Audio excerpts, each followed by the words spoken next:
Olá, uma boa tarde para você novamente. Está acontecendo desde hoje cedo uma operação da Polícia Federal que investiga irregularidades em 4 dos maiores fundos de pensão do país, todos ligados a estatais. Camila, uma boa tarde para você. Estão sendo cumpridos mandados também em Florianópolis, é isso? Boa tarde, Eudiane. Sim, aqui em Florianópolis estão sendo cumpridos mandados na Operação Greenfield. 3 deles são mandados de busca e apreensão, um de condução coercitiva e também um mandado de prisão temporária. Essa operação investiga fraudes em 4 fundos previdenciários. A FUNCEF, que é o Fundo de Pensão dos Funcionários da Caixa, a Petros, dos trabalhadores da Petrobras, a Previ, de funcionários do Banco do Brasil, e o Postales, Fundo dos Correios. Ao todo, a Polícia Federal está cumprindo 106 mandados de busca e apreensão, 34 de condução coercitiva e 7 mandados de prisão temporária. A investigação engloba 8 estados e os suspeitos vão responder por gestão temerária ou fraudulenta, além de outros crimes contra o sistema financeiro nacional. Voltamos com você, Eudiane. Obrigada, Camila, pelas informações. Prisco já conosco aqui no SBT Meio-Dia. No fim das contas, esse rombo, quem vai pagar vai ser o trabalhador? É o trabalhador. É uma situação delicada que é uma nova frente da Operação Lava Jato.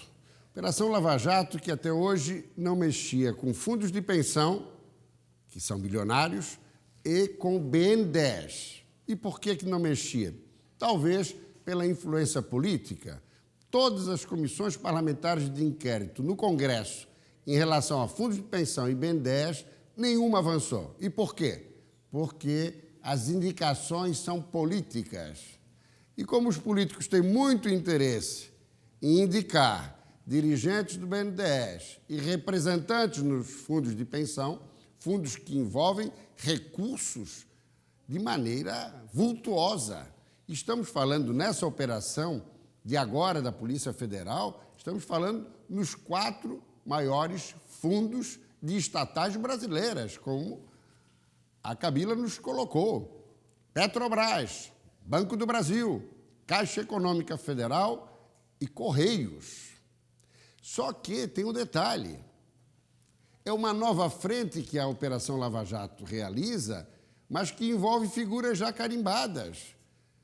Por exemplo, Léo Pinheiro, o todo-poderoso ex-presidente da OAS, empreiteira estratégica no país e de grande porte, pois muito bem, ele estava em prisão domiciliar, estava negociando delação premiada. Ele foi hoje conduzido coercitivamente para prestar esclarecimentos acerca de assuntos relacionados a fundos de pensão.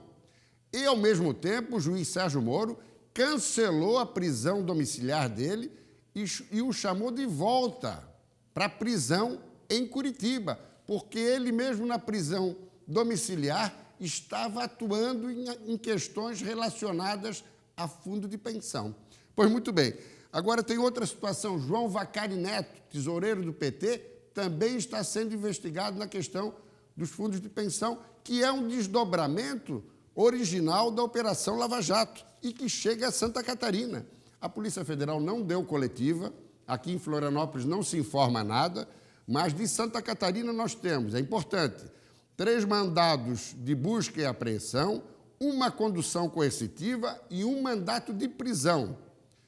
E a especulação, Eudiane, aí não é comprovação, é que possa ter relação com o fundo de pensão da Celesc, gerido pelos funcionários, a Celos, que tem um rombo monumental e que talvez essa operação tenha relação a Celos. Só que não temos informação, isso é uma especulação e uma possibilidade, mas confirmação acompanhando ao longo do dia. Só ao longo do dia. Isso, mais informações no SBT News, SBT Meio-Dia de amanhã. Okay. Agora, falando do atual governo, o presidente Michel Temer está na China, naquele grupo dos países mais ricos do mundo, daquela organização do G20, que começou ontem, termina hoje, se buscando as relações comerciais mais abertas, o que não vai ser muito fácil. O que você achou? Ele se manifestou nesse domingo.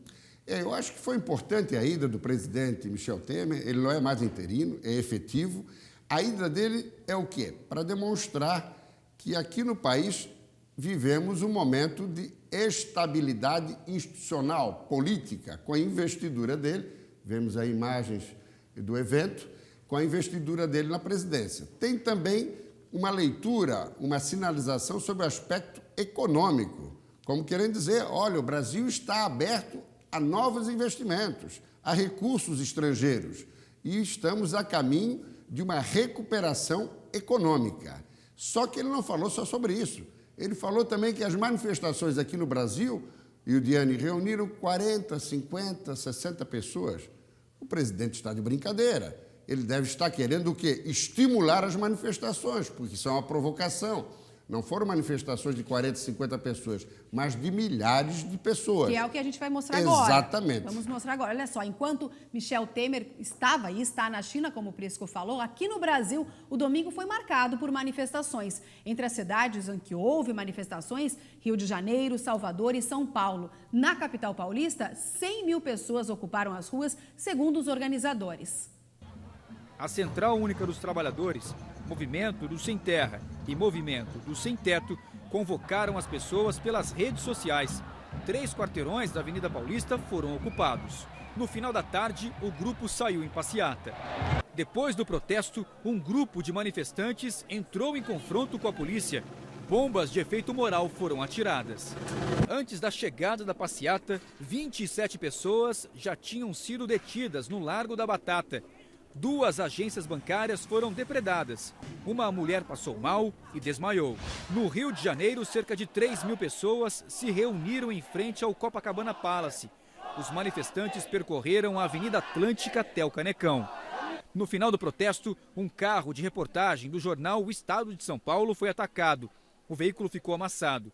O agressor foi detido. Em Salvador, a caminhada começou na Praça do Campo Grande e foi até a Barra. Segundo a polícia, 400 pessoas participaram do ato contra o governo. Muito bem, olha só. Prates, uma boa tarde para você agora também. Esses foram os últimos protestos mais recentes, como nós falamos agora de domingo. Mas aqui na capital, o último protesto foi na sexta-feira, de acordo com os organizadores. Mais de 10 mil pessoas participaram da manifestação. A IPM não divulgou uma estimativa e a capital catarinense está ganhando cada vez mais destaque nacional com esses protestos. Com um detalhe, né? Na sexta-feira, a polícia não permitiu o fechamento da ponte que liga a ilha ao continente, o que já foi algo importante, considerando que na quarta-feira houve esse fechamento. Eu queria até fazer uma reflexão, para o Pratos também fazer a sua abordagem. Eu acho que são 2 manifestações absolutamente distintas. Uma é aquela manifestação pacífica, ordeira, pedindo fora Temer, que é legítimo, assim como teve fora Dilma, pode ter fora Temer, sem problema nenhum, é do jogo democrático. Agora, outra coisa são os baderneiros, os delinquentes, que vêm para depredar o patrimônio público. Essas são imagens, Prisco, de Florianópolis. Isso é inaceitável. A polícia não tem que agir sobre as manifestações ordeiras, ela tem que agir sobre as manifestações de depredação. E outro detalhe que eu quero saber se o Pratos concorda. Botou máscara no rosto, está ocultando a sua face, o cidadão tem que ser preso. Por que está ocultando a sua verdadeira identidade?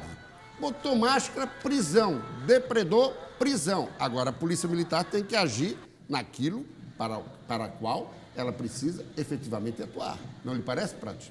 Com toda a razão, tem toda a razão. O camarada que cobre a cara, porque aí não é rosto, é bandido. Ele está se aproveitando. Li hoje pela manhã uma manchete que diz, está aí nas bancas, faltou diálogo entre a polícia e os manifestantes. Não, espere, não tem que haver diálogo.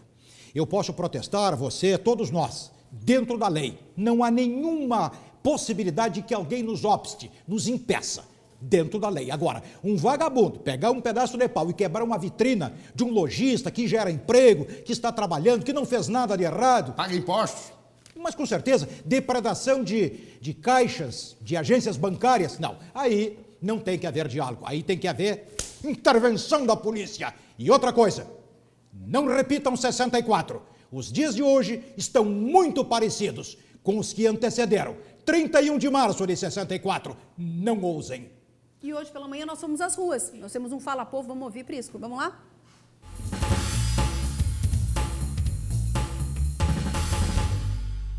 Porque porque a gente começa sempre com um movimento pacífico e a gente só quer transmitir uma mensagem, a gente não quer depredar a cidade, não quer violência, não quer nada disso, a gente só quer se manifestar como todo mundo tem direito.